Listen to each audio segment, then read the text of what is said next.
હા, નળ મેથલી પાણી. ઓમ શાંતિ મિત્રો. જો આજે આપણે ડાર્ક ચોકલેટ બનાવવાની છે, ડાર્ક અને મિલ્ક. જો મેં છે ને આવડી આ જો મારી બેબી હેરાન કરે છે. શાંતિ મિત્રો, આજે આપણે ડાર્ક ચોકલેટ અને મિલ્ક ચોકલેટ બે મિક્સમાં બનાવવાની છે. તો મેં એક વ્હાઈટ કોક સિંગદાણા લીધા છે, અખરોટ લીધા છે અને કાજુ બદામ લીધા છે.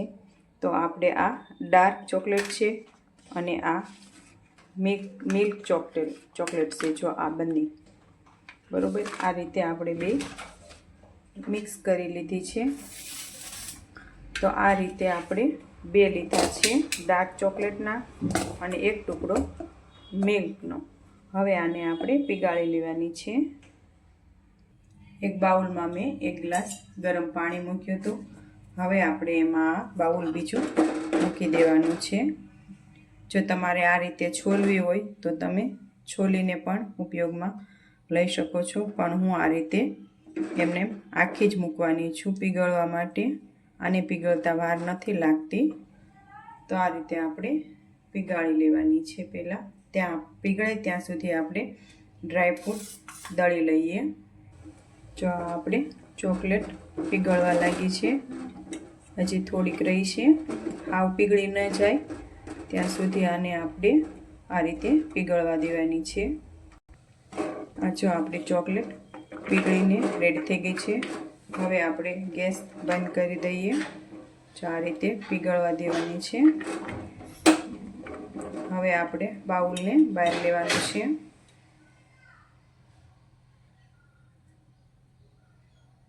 જો આપણે આ મગજતરીના બે લીધા છે, એ પણ આપણે એમાં નાખવાના છે. અને આપણે ડ્રાયફ્રૂટ જેટલું સમાય એટલું ડ્રાયફ્રૂટ નાખવાનું છે.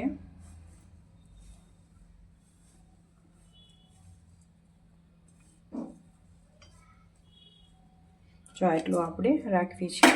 પહેલાં આપણે આ મિક્સ કરી લેવાનું છે. બાળકો આમ ડ્રાયફ્રૂટ નથી ખાતા, તમે આ રીતે ચોકલેટમાં મિક્સ કરીને ખવડાવો તો ચોક્કસથી ખાય છે. જો આ રીતે તમારે ડીશમાં પીસ પાડવા હોય તો પણ તમે પાડી શકો છો, અને પ્લેટમાં ચોકલેટના ડીશમાં ભર્યું હોય તો પણ તમે ભરી શકો છો. જો આપણે છે ને આ મેં ચોકલેટની ટ્રે લીધી છે, તો આપણે આ ચોકલેટની ટ્રેમાં ભરવાનું છે. આ રીતે આપણે ચોકલેટની ટ્રે લીધી છે અને બીજા હું પીસ પાડી લેવાની છું ડીશમાં.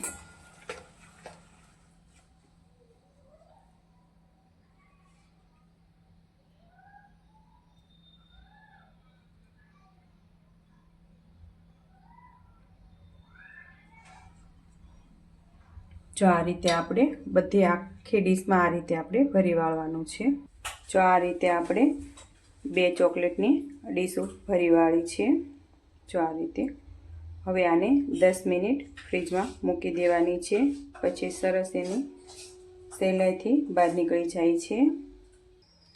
જો આ રીતે આપણી ચોકલેટ આમાં ડીશમાં લીધી હતી એ કડક થઈ ગઈ છે. તો આ રીતે આપણે બધી લઈ લઈએ છીએ. એ રીતે આપણે આસાનથી નીકળી જાય છે. તો આને આપણે આ રીતે આમ મોડ દેવાની. જો આ રીતે આપણે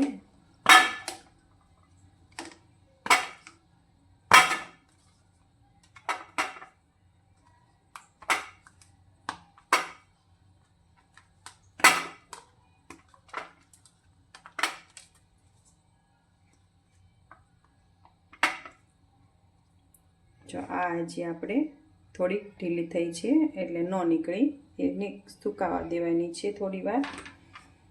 અને હવે આપણે આને આ રીતે આમાં પણ લઈ લઈએ, કાઢી લઈએ.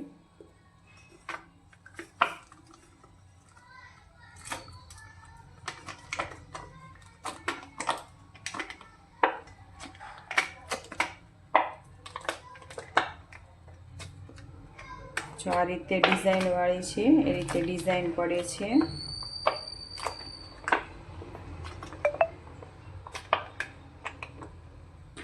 જો આ રીતે આપણે બધી ચોકલેટ નીકળી ગઈ છે અને રેડી થઈ ગઈ છે.